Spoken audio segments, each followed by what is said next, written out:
వీక్షకులందరికీ నమస్కారం. జూన్ నెలలో మీనరాశి వారికి ఏ విధమైనటువంటి ఫలితాలు కలగబోతూ ఉన్నాయో ఈ వీడియో ద్వారా క్లుప్తంగా తెలుసుకునేటువంటి ప్రయత్నం చేద్దాం. ముఖ్యంగా మీనరాశి వారికి ఉండేటువంటి గ్రహస్థితిని పరిశీలనం చేస్తే ఈ రాశి వారికి 12వ స్థానమందు శనేశ్వరుడు ఏలినాటి శనిగా ఫలితాన్ని ఇస్తూ ఉన్నారు. జన్మరాశి యందు రాహువు, 2వ స్థానమందు కుజుడు, తృతీయ స్థానమందు రవి గురు శుక్ర బుధ గ్రహాలు సంచారం చేస్తూ ఉండగా 7వ స్థానమందు కేతు ఉన్నారు. అయితే 15వ తారీఖు దాటిన తర్వాత రవి శుక్ర బుధ గ్రహాలు చతుర్థ స్థానంలో వారు సంచారం చేస్తారు. అయితే ఇక్కడ మనం విషయాలను పరిశీలన చేసుకుంటే ఏ గ్రహాలు అనుకూలం ప్రతికూలం అనేటువంటి విషయాన్ని చూస్తే ఏలినాటి శని జన్మరాహు ఎలాగో ప్రతికూలించేటువంటి స్థానాల్లోనే ఉన్నారు. అయితే గత మాసంతో పోల్చుకుంటే ఈ మాసంలో జన్మ కుజుని యొక్క దోషము అనేటువంటిది ఈ మీనరాశి వారికి తొలగిపోయింది. ఇది చాలా గొప్ప రిలీఫ్గా చెప్పచ్చు. ఎందుకంటే జన్మ కుజుడు చాలా రకాలుగా ఇబ్బంది పెడతారు. అందులోనూ రాహుతో కలిసి ఉన్నప్పుడు ఆ ఇబ్బంది మరింత పెరుగుతుంది. జన్మరాశిగతే భౌమౌ యక్ష రాక్షస పీడితం.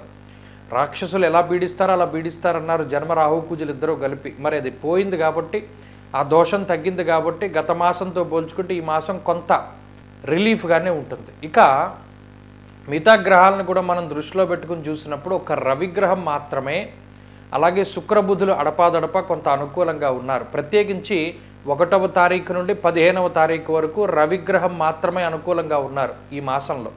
తర్వాత రవి బలం కూడా పోతుంది. అంటే గ్రహాలన్నీ ప్రతికూలంగా నడుస్తూ ఉన్నాయి. ఒక శుక్రబుధ చంద్రగ్రహాలు మినహాయించి ఆ 3 గ్రహాల వల్ల కూడా విప్లవాత్మకమైన మార్పులు ఏం జరగవు అక్కడ.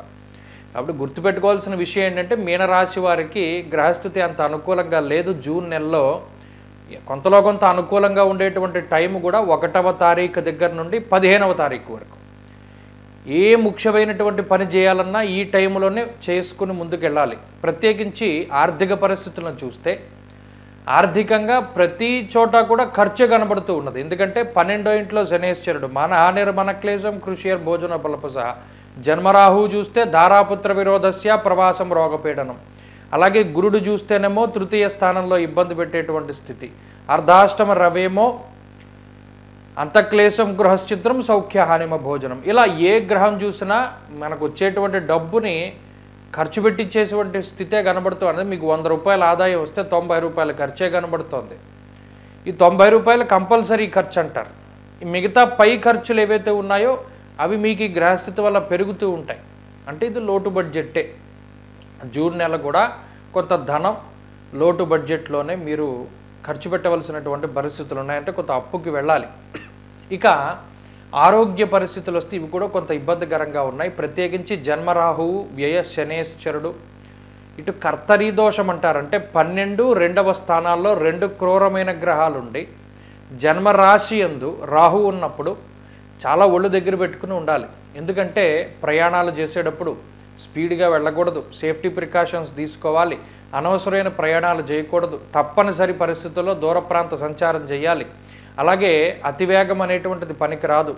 అలాగే ఏదైనా మారుమూల ప్రాంతాలకు వెళ్ళేటప్పుడు విషపూరితమైనటువంటి జంతువుల పట్ల చాలా అవగాహనతోటి అప్రమత్తతతోటి ఉండాలి. తేళ్ళు, జెర్రులు, పాములు, కుక్కలు, 4 కాళ్ళ జంతువులు, సాలిపురుగులు, బల్లులు, అలాగే బొద్దింకల దగ్గర నుండి ప్రతి జీవి హింస చేయడానికే మీ మీద అవకాశం కోసం ఎదురు చూస్తూ ఉంటుంది. ఎందుకంటే ఈ గ్రహస్థితిలో దీన్ని కర్తరీ దోషం అంటారు. శని కానీ కుజుడు కానీ 12, 2 భావాల్లో ఉండి జన్మరాశి యందు రాహు ఉన్నప్పుడు శారీరక పీడ అధికంగా ఉంటుంది. దీనివల్లనే కోపము, ఫ్రస్ట్రేషను, అసహనము, అశాంతి పెరిగిపోతూ ఉంటాయి. దీనివల్ల కొంత కోపం పెరిగిపోతుంటుంది.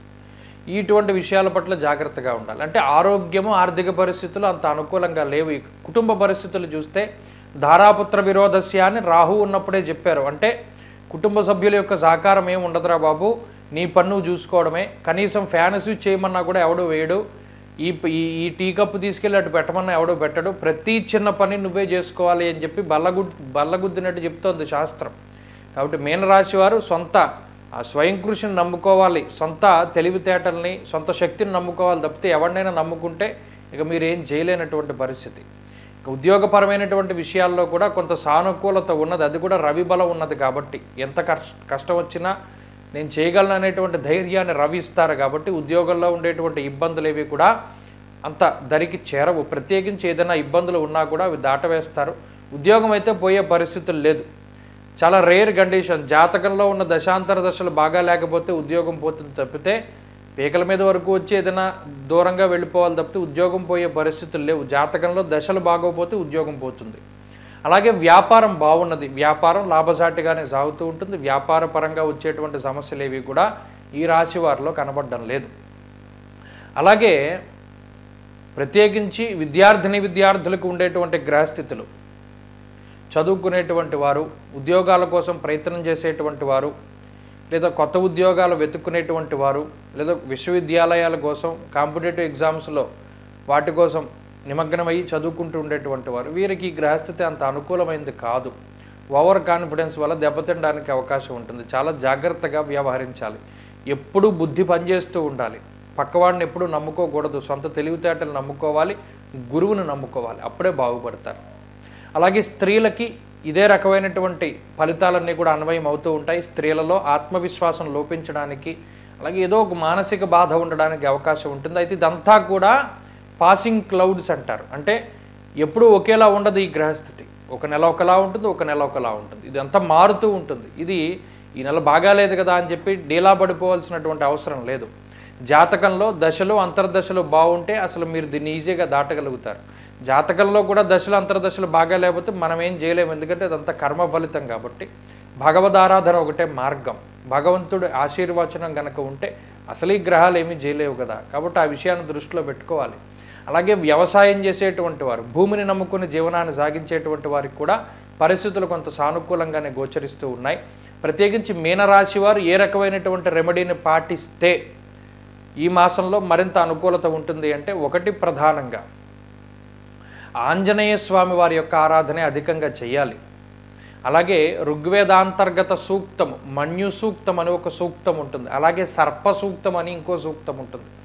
ఈ సర్ప సూక్తంతో సుబ్రహ్మణ్య స్వామికి అభిషేకం చేసుకోవడం, మన్యు సూక్త పారాయణ ఇంట్లో 14 సార్లు మంగళవారం జరిపించుకోవడం ఇత్యాదివి చేస్తూ ఉండడం ద్వారా ఈ శనేశ్వరుడు, రాహువు మరియు ఇతర గ్రహాలు ఇచ్చేటువంటి వ్యతిరేకమైనటువంటి గ్రహస్థితి నుండి బయటపడడానికి అవకాశం ఉంటుంది. ప్రత్యేకించి శనివారం నిష్టగా ఉండాలి. శనివారం నాడు శివాలయానికి వెళ్ళి ప్రదోష కాలంలో అనగా సాయం సంధ్యా వేళలో 6-6:30 ప్రాంతంలో దీపారాధన చెయ్యాలి నంది దగ్గర.